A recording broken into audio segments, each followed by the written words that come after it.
بسم الله الرحمن الرحيم. قد أفلح المؤمنون الذين هم في صلاتهم خاشعون والذين هم عن اللغو معرضون والذين هم للزكاة فاعلون والذين هم لفروجهم حافظون إلا على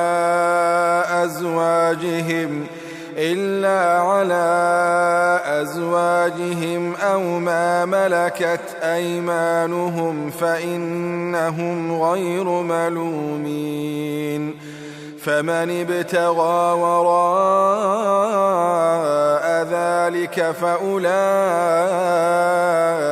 هم العادون والذين هم لأماناتهم وعهدهم راعون والذين هم على صلواتهم يحافظون أولئك